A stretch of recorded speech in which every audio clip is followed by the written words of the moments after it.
ನಮಸ್ಕಾರ, ನಾನು ನಿಮ್ಮ ಮಹೇಶ್ ತಾಂತ್ರಿಕ್ ಕೊಳ್ಳೇಗಾಲ. ಇವತ್ತಿನ ಒಂದು ವಿಚಾರ ಏನಂತಂದರೆ, ಸ್ತ್ರೀ ವಶೀಕರಣಕ್ಕೆ ಬೇಕಾಗಿರ್ತಕ್ಕಂಥ ಒಂದು ಮೂಲಿಕೆ ಬಗ್ಗೆ ನಾನು ನಿಮಗೆ ಮಾಹಿತಿ ಕೊಡ್ತಾ ಇದ್ದೀನಿ. ಫಸ್ಟಿಗೆ ನಾನು ನಿಮಗೆ ಒಂದೆರಡು ವಿಚಾರವನ್ನು ತಿಳಿಸಬೇಕು ಅಂತ ಇಷ್ಟಪಡ್ತೀನಿ. ನೀವು ಎಲ್ಲೇ ವಶೀಕರಣನಾಗಿರ್ಬೋದು, ಏನೇ ಕೆಲಸ ಮಾಡಿಸಿ ಡೈರೆಕ್ಟಾಗಿ ಹೋಗಿ ನೀವು ಯಾವುದೇ ಪ್ರಶ್ನೆ ಕೇಳಬೇಕಾದ್ರೂ ಫೋನಿನ ಮುಖಾಂತರ ನಾವು ಫೋಟೋ ಕಳಿಸ್ತೀವಿ. ನೀವು ಪ್ರಶ್ನೆ ಹೇಳಿ, ಅದು ಯಾವುದೇ ಕಾರಣಕ್ಕೂ ನಮ್ಗೆ ಗೊತ್ತಿಲ್ಲ, ಅದು ಯಾವುದೇ ಕಾರಣಕ್ಕೂ ನನಗಂತೂ ಅದು ಗೊತ್ತೇ ಇಲ್ಲ. ಡೈರೆಕ್ಟಾಗಿ ಬಂದರೆ ಪ್ರಶ್ನೆ ಹಾಕ್ಬೋದು, ಪ್ರಶ್ನೆಗೆ ಸಮಸ್ಯೆ ಏನಿದೆ ಅದಕ್ಕೆ ಪರಿಹಾರನೂ ಮಾಡ್ಬೋದು. ಸುಮ್ಮನೆ ಎಲ್ಲೋ ಕೂತ್ಕೊಂಡು ಒಂದು ಫೋನ್ ಮಾಡಿದ ತಕ್ಷಣ ನೀವು ಎಲ್ಲೇ ಹೋಗಿ ಡೈರೆಕ್ಟಾಗಿ ಹೋಗಿ ನೇರ ಕೂತು ಕೆಲಸ ಮಾಡಿಸಿ, ಖಂಡಿತವಾಗ್ಲೂ ಕೆಲಸ ಆಗ್ತದೆ. ನೋಡಿ, ಇವಾಗ ನಾನು ನಿಮಗೆ ಸ್ತ್ರೀ ವಶೀಕರಣ, ಪುರುಷ ವಶೀಕರಣಕ್ಕೆ ಬೇಕಾಗಿರ್ತಕ್ಕಂಥ ಒಂದು ಗಿಡಮೂಲಿಕೆ ಬಗ್ಗೆ ಮಾಹಿತಿ ಕೊಡ್ತಾ ಇದ್ದೀನಿ. ನಾನು ನಿಮಗೆ ಫಸ್ಟಿಗೆ ಏನಪ್ಪ ಅಂತಂದರೆ, ಯಾರನ್ನ ನಾವು ವಶೀಕರಣ ಮಾಡ್ಕೋಬೇಕು, ನಮ್ಮ ವಶಕ್ಕೆ ತಗೋಬೇಕು, ಅವರ ವಸ್ತು ಬೇಕಾಗ್ತದೆ. ಫೋಟೋ ಆಗಿರ್ಬೋದು, ತಲೆ ಕೂದಲು, ಕಾಲಜ್ಜೆ ಮಣ್ಣು, ಬಟ್ಟೆ, ಇಷ್ಟರಲ್ಲಿ ಯಾವುದಾದ್ರೂ ಒಂದು ವಸ್ತು ನಿಮ್ಮ ಹತ್ರ ಇರಬೇಕು. ವಶೀಕರಣ ಮಾಡಬೇಕಾದ್ರೆ ಅದಕ್ಕೆ ಆದಂಥ ಕೆಲವು ರೀತಿ ಇರ್ತದೆ, ಅದಕ್ಕೆ ಆದಂಥ ಕೆಲವು ಗಿಡಮೂಲಿಕೆ ಇರ್ತದೆ. ಅದನ್ನು ಕರೆಕ್ಟಾದಂಥ ರೀತಿಯಲ್ಲಿ ಸಿದ್ಧಿ ಮಾಡಿಕೊಂಡು ತಂದಿಟ್ಕೊಂಡಿದ್ರೆ ಯಾವ ರೀತಿ ಬೇಕಾದರೂ, ಎಷ್ಟೇ ಅವರು ದ್ವೇಷಿಸ್ತಾ ಇರಲಿ, ಎಷ್ಟೇ ದೂರ ಆಗಿರಲಿ, ಎಂಥವ್ರನ್ನೂ ಕೂಡ ವಶೀಕರಣ ಮಾಡ್ಕೋಬೋದು. ಅಷ್ಟು ಪವರ್ಫುಲ್ಲಾಗಿ ಕೆಲಸ ಮಾಡ್ತಕ್ಕಂಥದ್ದು. ನೋಡಿದ್ದು ಅಂಕೋಲೆ ಮತ್ತು ಸಂಕೋಲೆ. ಅಂಕೋಲೆ, ಸಂಕೋಲೆ, ಇದರಲ್ಲಿ ಅಂಕೋಲೆ, ಶಂಕೋಲೆ, ಮಡಗೋಲೆ, ನಡುಗೋಲೆ ಅಂತ 4 ಥರ ಬರ್ತದೆ. ನನಗೀಗ ಸದ್ಯಕ್ಕೆ ಇವೆರಡು ಸಿಕ್ಕಿದೆ, ಅಂಕೋಲೆ, ಸಂಕೋಲೆ. ಈ ಅಂಕೋಲೆ, ಸಂಕೋಲೆಯಲ್ಲಿ ನಾವು ವಶೀಕರಣ ಮಾಡಿದ್ದೇ ಆದರೆ 100ಕ್ಕೆ 1000% ಕೆಲಸ ಆಗ್ತದೆ. ತುಂಬ ಪವರ್ಫುಲ್ಲಾಗಿ ಫಾಸ್ಟಾಗಿ ಕೆಲಸ ಮಾಡ್ತದೆ. ಅಷ್ಟೇ ರೀತಿಯಲ್ಲಿ ಇದನ್ನು ನಾವು ಪ್ರಯೋಗ ಮಾಡಿದ ನಂತರ, ವಶ ಆದ ನಂತರ ನಾವೇ ಬಿಡಿಸೋಕ್ಕಾಗಲ್ಲ, ಅಷ್ಟು ಪವರ್ಫುಲ್ಲಾಗಿದೆ ಇದು.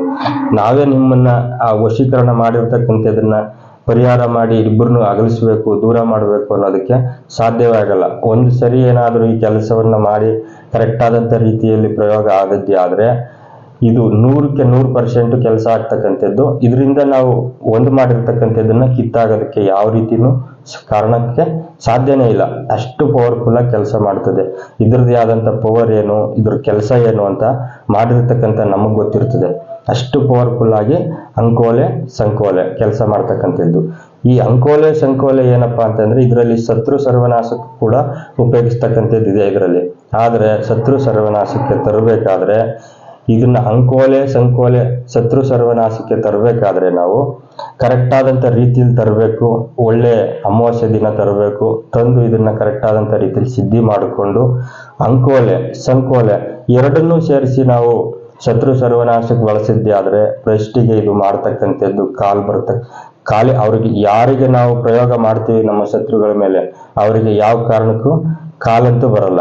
ಮಲಗಿದ ಜಾಗದಲ್ಲೇ ಮಲ್ಕೋಬೇಕು. ಲಕ್ಕ ಹೊಡೆಯತಕ್ಕಂಥ ಸಾಧ್ಯತೆಗಳು ಭಾಳ ಹೆಚ್ಚು ಇದರಲ್ಲಿ. ಅಂಕೋಲೆ, ಸಂಕೋಲೆ ಅಂತಂದರೆ ಸಂಕಷ್ಟವನ್ನು ದೂಡ್ಬಿಡುತ್ತೆ, ಇದು ತಂದು ಸಿಗಿಸ್ಬಿಡ್ತದೆ.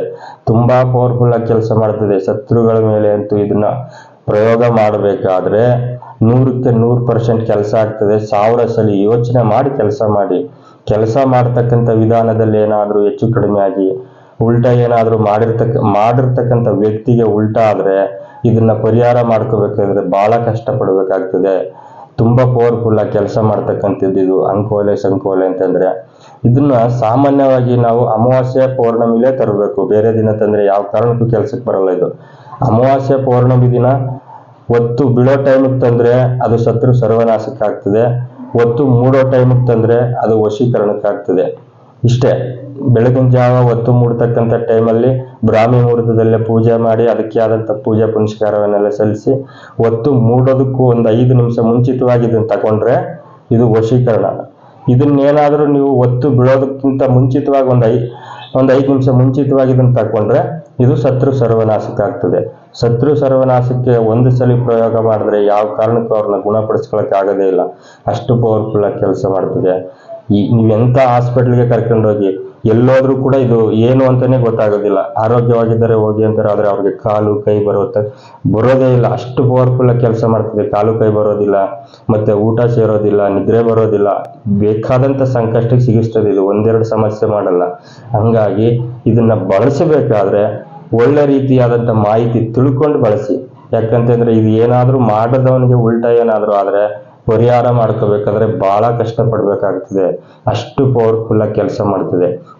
ಇದು ತುಂಬಾ ರಾಮಬಾಣವಾಗಿ ಕೆಲಸ ಮಾಡ್ತಕ್ಕಂಥದ್ದು. ಅದರಿಂದ ಇದನ್ನ ನಿಮ್ಗೆ ಸಿಕ್ಕಿದ್ರು ಕೂಡ ಇದ್ರ ಬಗ್ಗೆ ಫುಲ್ ಮಾಹಿತಿ ತಿಳ್ಕೊಂಡು ಆನಂತರ ತಗೊಂಡ್ ಬನ್ನಿ. ಯಾಕಂತಂದ್ರೆ ನಿಮ್ಮ ಅಮಾವಾಸ್ಯ ಪೌರ್ಣಮಿ ಇದನ್ನ ತರಬೇಕು ಅಂತ ಸಂಕಲ್ಪ ಮಾಡ್ಕೊಂಡು ಹೊರಟಾಗ್ಲೇನೆ ಇದ್ರ ಕೆಲಸ ಏನು ಅನ್ನೋದು ನಿಮ್ಗೆ ಗೊತ್ತಾಗುತ್ತೆ. ಅಷ್ಟು ಪವರ್ಫುಲ್ ಆಗಿರುತ್ತದೆ. ಒಳ್ಳೆ ರೀತಿಲಿ ಒಳ್ಳೇದಕ್ಕೆ ಬಳಸಿ, ಒಳ್ಳೇದಾಗುತ್ತೆ. ನಮಸ್ಕಾರ, ಒಳ್ಳೇದಾಗಲಿ.